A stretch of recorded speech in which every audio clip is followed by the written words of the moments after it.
Assalamualaikum warahmatullahi wabarakatuh. Kembali lagi dengan saya Abdi Prasetyo. Banyak sekali yang meragukan bisnis nirti. Bisnis nirti ini bisnis penipuan ya. Bisnis nirti kan menggunakan sistem MLM. MLM kan bisnis penipuan. MLM itu bisnis yang nguntungin yang di atas ya. Jadi yang gabung duluan untung, yang gabung belakangan rugi. Di video kali ini saya akan sharing atau menjelaskan beberapa jenis bisnis. Yang pertama ada bisnis konvensional, yang kedua ada MLM atau multi level marketing, sistem yang saat ini digunakan oleh bisnis nirti, dan yang ketiga adalah bisnis money game. Yang Anda maksud bisnis penipuan atau bisnis yang menguntungkan orang yang gabung duluan adalah bisnis yang tipe ketiga, yaitu bisnis money game atau permainan uang. Bisnis money game adalah sebuah bisnis atau perusahaan yang menggunakan sistem MLM untuk menipu orang. Sebelum saya jelaskan tentang bisnis konvensional dan bisnis MLM, saya akan jelaskan dulu bisnis money game agar teman-teman tidak tertipu ya, dan jangan sampai terjebak di bisnis money game. Ciri-ciri bisnis money game ada beberapa ya. Yang pertama, sudah pasti tidak ada produk. Jika Anda ditawarkan sebuah bisnis yang tidak ada produk, tolak, karena sudah pasti itu bisnis money game. Biasanya mereka memberikan iming-iming atau tawaran investasi ketika Anda bergabung dengan biaya tertentu, misal 1 juta, maka Anda akan dijanjikan setiap bulan uang Anda akan berbunga sebesar 10% dari uang yang Anda keluarkan. Kemudian Anda akan disuruh mengajak orang lain lagi. Misal teman Anda ikutan juga ya, bayar 1 juta, teman Anda juga dapat 10% setiap bulannya. Dan Anda juga mendapatkan komisi karena Anda sudah berhasil mengajak teman Anda. Dan yang perlu Anda tahu, komisi yang Anda dapatkan berasal dari uang pendaftaran teman Anda tadi. Jadi, penghasilan yang Anda dapatkan adalah uang pendaftaran dari member baru Anda. Itulah kenapa di bisnis money game, siapa yang gabung duluan, yaitu yang untung. Dan yang gabung belakangan, dia akan rugi. Ketika sudah tidak ada penambahan member baru, maka tidak ada uang yang harus dibayarkan ke member-member yang lama. Biasanya, pemilik bisnis atau pemilik perusahaan akan kabur dan member-membernya akan dirugikan. Ciri yang kedua, ada produknya. Akan tetapi, harga jualnya selangit. Harga jualnya tidak masuk akal, terlalu mahal dibandingkan dengan harga pasaran ya. Kita ambil contoh misal perusahaan tersebut menggunakan produk pasta gigi. Jika di pasaran harga pasta gigi 10.000, 15.000, maka di perusahaan money game bisa menjual pasta gigi dengan harga di atas 100.000.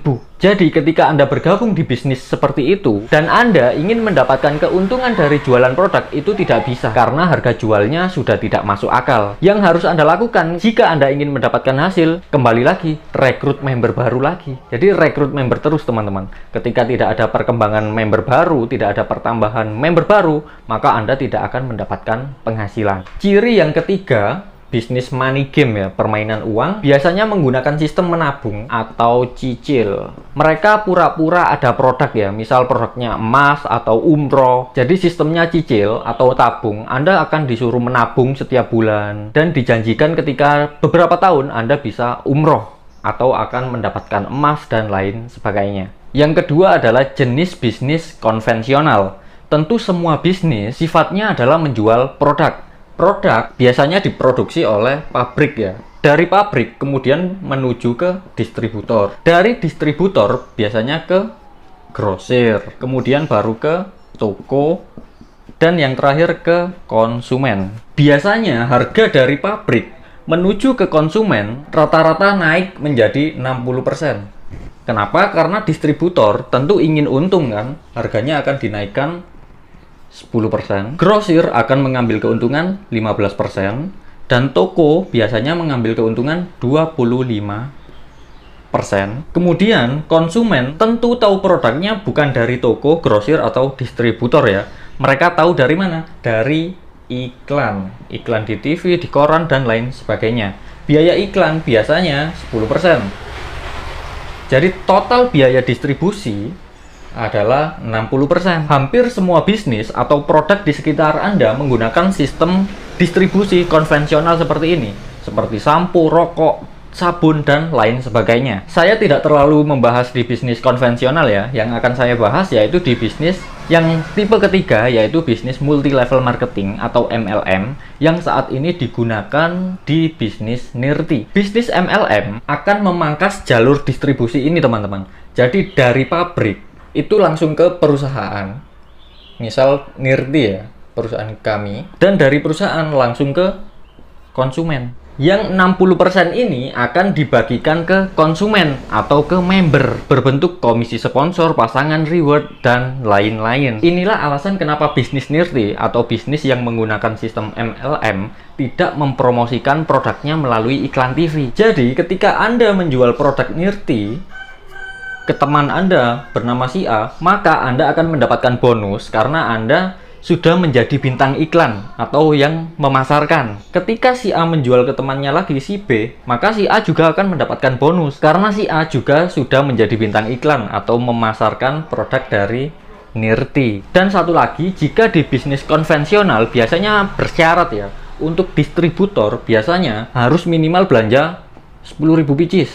Untuk grosir misal 500 pieces, dan untuk di toko misal harus 100 pieces. Sekarang pertanyaan saya, penghasilan toko bisa nggak lebih besar dari grosir?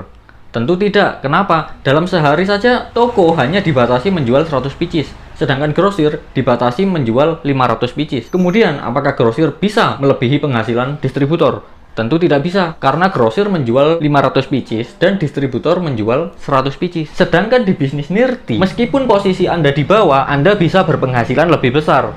Misal, si A menjual 50 pieces, si B menjual 150 pieces. Kemudian Anda hanya menjual 10 pieces.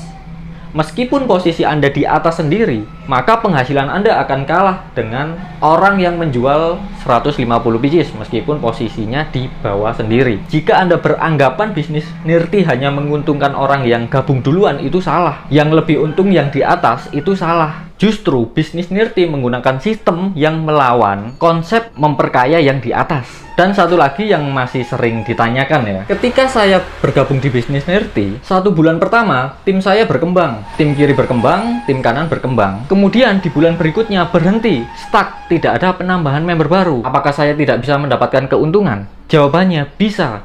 Kenapa? Karena bisnis Nirti bukan bisnis money game ya, yang penghasilannya didapatkan dari pendaftaran member baru. Jadi ketika tim Anda stuck, tidak ada penambahan member baru, Anda tetap bisa untung. Dari mana? Ketika tim Anda melakukan belanja ulang, maka Anda akan mendapatkan keuntungan. Baik, mungkin itu saja yang bisa saya